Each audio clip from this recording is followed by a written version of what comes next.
27 ans maintenant, à l'instigation de Klaus Schwab, professeur d'économie à l'Université de Genève, Davos accueille chaque année, au début de février, le World Economic Forum. Un rendez-vous incontournable pour l'élite du monde économique, financier et politique. Le siège du World Economic Forum est une villa située dans la campagne genevoise. C'est là que quelques dizaines de personnes préparent chaque année 6 sommets régionaux et bien sûr la réunion annuelle de Davos qui rassemble plus de 2000 participants. Un événement dont vous entendez parler régulièrement mais qui vous laisse sans doute un peu perplexe. Pourtant présents, Lorenzo Gabriele et Bernard Rappa ont pu exceptionnellement pénétrer dans les coulisses comme sur le devant de la scène du Forum de Davos. Côté cours, vous découvrirez comment s'organise une telle manifestation. Conférences, repas de travail, sécurité, logement, occupation pour les épouses, tout doit être à la hauteur, c'est-à-dire prestigieux. Côté scène, vous croiserez ce qu'on appelle les nouveaux maîtres du monde, de Bill Gates, patron de Microsoft, à Helmut Maurer, patron de Nestlé, du financier George Soros au président polonais Kwaśniewski. Entre eux, les affaires conclues dans les hôtels feutrés de Davos se chiffrent en milliards. Un reportage enlevé, instructif et non dénué d'humour qui vous fera définitivement comprendre, si vous ne le savez pas déjà, qu'aujourd'hui, le seul vrai pouvoir est économique. Vous avez à Davos, si vous faites le calcul de chiffre d'affaires de tous les chefs d'entreprise réunis à Davos, vous arrivez à un chiffre qui est 5 000 milliards de francs suisses. Et c'est un pouvoir énorme, mais c'est aussi une responsabilité.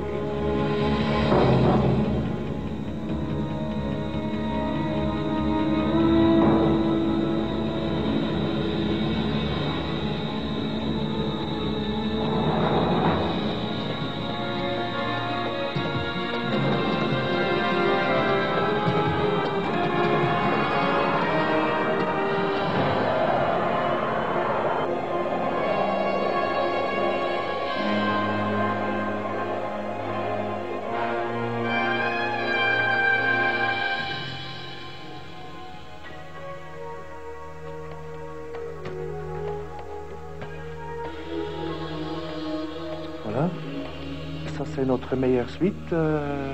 Ici c'est la suite de M. Arafat. Voilà, ici on a le bureau de M. Arafat. Et puis la chambre à coucher avec le cheminée. Et puis le pain très exclusif. Alors ici à le Belvédère, on a plutôt des champs, des affaires. Alors on va voir le 346, c'est le monsieur, le président de Coca-Cola. Chaque arrivée, on vous donne une VIP treatment, ça veut dire des champagnes, de fleurs, on va remplir ça encore, on va ajouter ça encore. Quel est le prix d'une suite comme celle-ci? Dans cette période-là, c'est 1200. Maintenant, nous sommes devant la suite de M. Bill Gates. Voilà.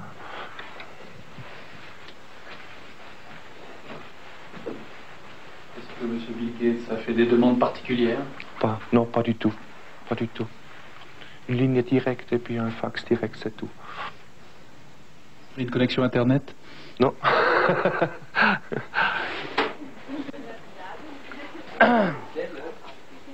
Alors, là, on va entrer la cuisine principale.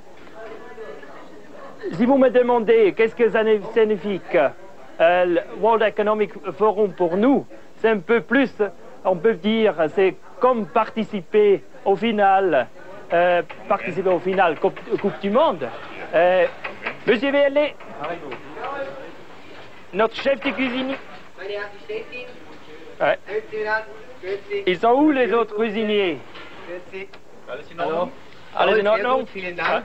Wir sind voll in der Vorbereitung. Die Hummer kochen schon, die Austern, die sind schon fast gebacken. Das Gemüse ist knackig frisch, also da kann gar nichts mehr passieren. Alors comme vous voyez, on rigole encore. On est d'abord, mais quand même, c'est quelque chose extrêmement... c'est une suspense maintenant. Hein. Combien de repas servis Ça passe 1000 personnes par jour. Les gens importants ont aussi toujours le problème de temps. Ils décident quelque chose au dernier moment. Et alors il faut être flexible, de trouver encore des choses. Par exemple, de trouver encore un crocodile pour manger. C'est pas si facile en Suisse, non?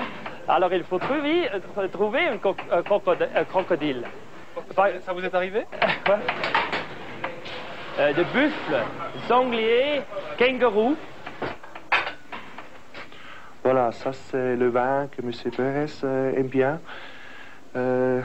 Toujours, s'il arrive, une des premières choses, il me demande est-ce que vous avez encore le vin à Bordeaux que j'ai bu l'année dernière? Et puis je dis naturellement pour vous, on a préparé.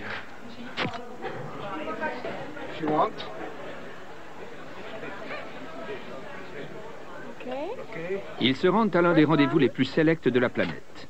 Ils réalisent chacun dans leur entreprise un chiffre d'affaires de plus d'1 milliard de francs.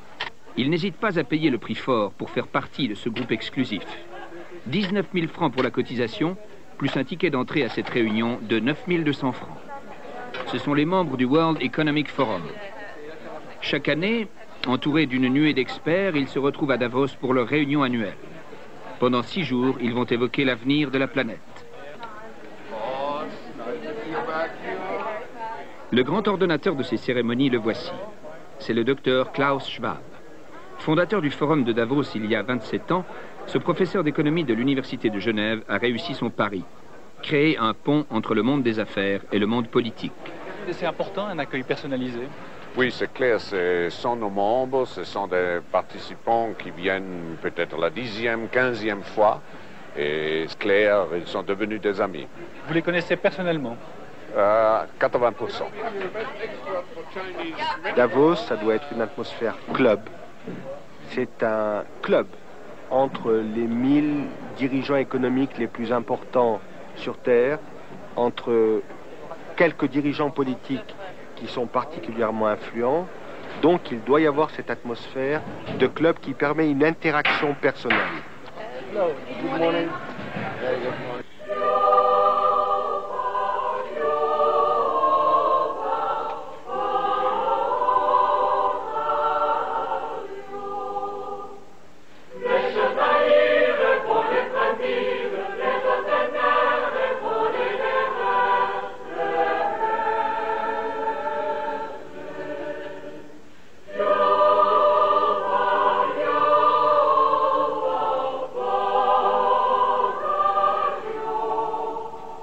Ladies and gentlemen, cordially welcome to the 27th annual meeting of the World Economic Forum.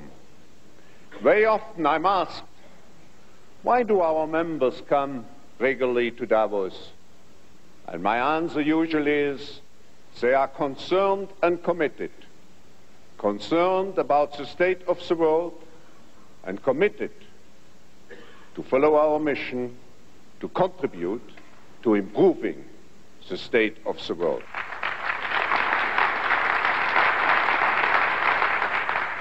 L'accueil des 2000 invités implique une organisation musclée.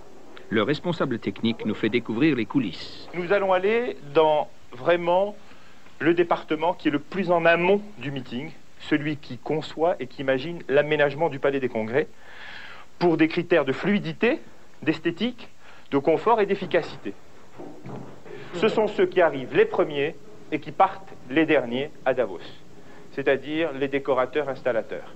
On a amené 12 tonnes de bois, près de 20 km de tissu, plus de 200 000 agrafes. Donc tout ça, ça demande une présence importante et un travail d'équipe qui est très important ici. Donc là, c'est ce qu'on appelle la logistic room, dans laquelle il y a une ambiance en général assez bouillonnante. Donc il y a les principaux corps de métier, j'ai presque envie de dire, qui sont là. Vous avez tout le responsable de tout ce qui est la restauration, le catering. Vous avez la hotline qui est en permanence sur tous les canaux.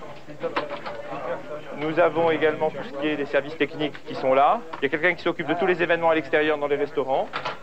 On demande quelqu'un pour l'accrochage aussi, des tableaux. Qu'est-ce que c'est que la hotline? Alors la hotline, c'est vraiment, je dirais, j'ai presque envie de dire, le numéro rouge au cas où il y ait quelqu'un qui n'a pas de, qui a un problème urgent, il contacte par talkie-walkie, ça remonte immédiatement chez le chef de gare qui essaye de traiter le problème si on est incapable de le traiter parce qu'on n'est pas disponible. Ça va, Sylvie? Ah, Madame des Finances, on va... Dans la télévision, les gens vont être payés. Ils vont dire, c'est quoi, c'est fou? C'est de là que sont gérés tout ce qui est la gestion de toutes les limousines. C'est combien de voitures au total? C'est une centaine de voitures et les chauffeurs font un balai incessant pour aller chercher toutes les personnalités, pour les ramener et donc proposer un service quasiment permanent tout au long du meeting. Oui, allô? Allô? Où tu es? À ton bureau, on arrive. Voilà, on arrive. Alors sur le front, ça doit représenter à peu près 200 à 300 personnes. Pour un budget de combien environ? Et je dirais que sur l'aspect de tout ce qui est aménagement, parce que je ne suis habilité à maîtriser que les coûts d'aménagement, de technique, etc. J'avoue que je n'ai pas fait le calcul parce qu'il y a des choses qui se rajoutent à la dernière minute. Je dirais que c'est quelques millions de francs suisses néanmoins. Une petite fourchette? Oh, une fourchette, très sincèrement, ça doit être entre 3 et 4 millions de francs suisses.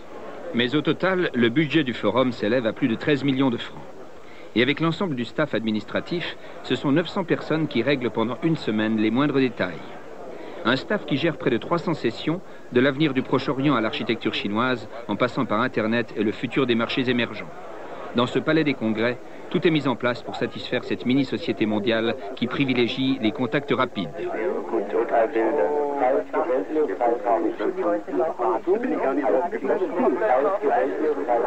Il y a, je pense, à Davos un aspect réductionniste. On réduit les choses. La langue est réduite parfois au basic English. Les conversations sont réduites à quelque chose qui est quand même très utilitariste. La façon de se rencontrer rapidement, de se parler rapidement et de se quitter à nouveau assez rapidement est très réductionniste. Nous avons affaire à des gens qui sont presque tous optimistes. C'est des gens qui, pour la plupart, dirigent des entreprises. Ils sont habitués à avoir des buts, à déterminer des buts et à atteindre des buts. Et cela, en quelque sorte, crée un optimisme. Avec ses 220 000 employés et ses 56 milliards de chiffre d'affaires, Helmut Maurer, président de Nestlé, considère sa présence à Davos comme indispensable. Pour Nestlé, il y a beaucoup de raisons pour être là. Premièrement, nous sommes la plus grande société de la Suisse et je devrais être là et faire un certain travail, être dans les plénières sessions, etc. Et certainement, pour chacun, c'est une raison différente d'être ici. Des contacts, nouvelles idées. C'est pourquoi c'est tellement attrayant ici. La sécurité est une obsession à Davos. Comme tout le monde, Helmut Maurer se soumet à des règles qui deviennent chaque année plus strictes.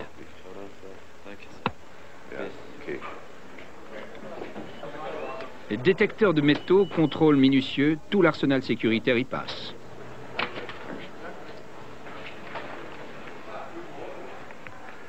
À Davos, les chefs d'entreprise apprennent à se débrouiller tout seuls. C'est l'une des règles de ce forum. L'entourage des participants n'a pas accès au débat. Habitués à une nuée d'assistants personnels, les participants du forum qui se perdent peuvent toujours faire appel à une hôtesse. Ce matin-là, Helmut Maurer participe à une session sur l'avenir de l'Europe. L'occasion pour le président de Nestlé d'affirmer une nouvelle fois son credo. It is absolutely clear that the costs of our labor in Europe in general are too high. And here, of course, I include all the social benefits, the social costs. If you take everything together and put it on one working hour, then it's no doubt that we are in a rather dangerous situation. I think Helmut Maurer prêche devant un auditoire convaincu. Les 1000 principaux entrepreneurs de la planète parlent tous le même langage. Dérégulation, privatisation et laisser-faire économique forment un évangile quasi incontesté.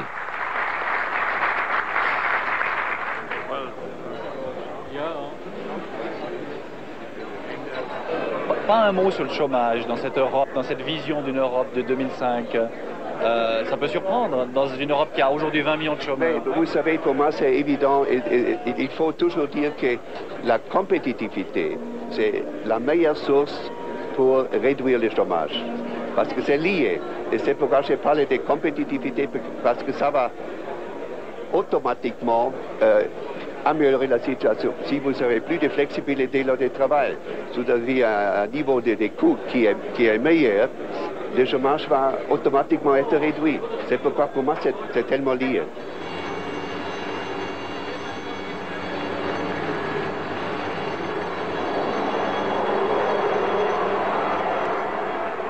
Pour garantir la sécurité des participants du forum, les forces de police ne prennent évidemment aucun risque. Pendant 6 jours, cette vallée, située au fin fond des Grisons, est sous haute surveillance, comme nous l'explique ce policier chargé des forces aériennes. L'une de nos tâches consiste à surveiller l'espace aérien au-dessus de Davos. Sans autorisation express, personne ne peut survoler les environs de la station pendant le forum.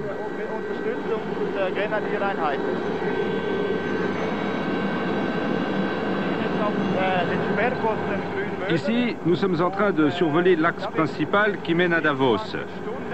Sur cette route, nous avons aménagé un checkpoint qui fonctionne 24 heures sur 24. Chaque véhicule est donc contrôlé avant d'entrer à Davos.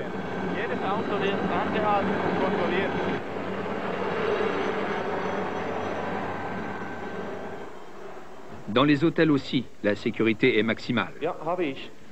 Est-ce que les services secrets vérifient votre personnel? Oui, ça veut dire moi-même, je fais une liste du personnel nouveau, je donne à la police pour le contrôle, et puis les bodyguards des délégations veulent avoir une liste du personnel qui va faire par exemple les chambres, qui est les portiers, etc. Si les palaces sont sous haute surveillance, ce n'est pas seulement parce que des personnalités y séjournent la nuit. À Davos, les discours sont délivrés au Palais des Congrès, mais l'essentiel des affaires se règle dans les coulisses des hôtels. Un exemple, le président d'ABB, une multinationale helvético-suédoise qui pèse 36 milliards de francs et emploie 214 000 personnes. Percy Barnevik quitte rarement sa suite. Ici, je peux rencontrer en 4 jours autant d'hommes d'affaires et de politiciens qu'en voyageant 6 semaines autour du monde. Ceci a donc pour moi une très grande valeur. Je pense qu'il ne faut pas perdre de vue l'objectif principal du forum. Il s'agit d'hommes d'affaires qui se rencontrent entre eux pour réaliser des affaires, avec en toile de fond l'évolution de la planète. Parfois, il y a des situations où tous les lieux, toutes les salles à manger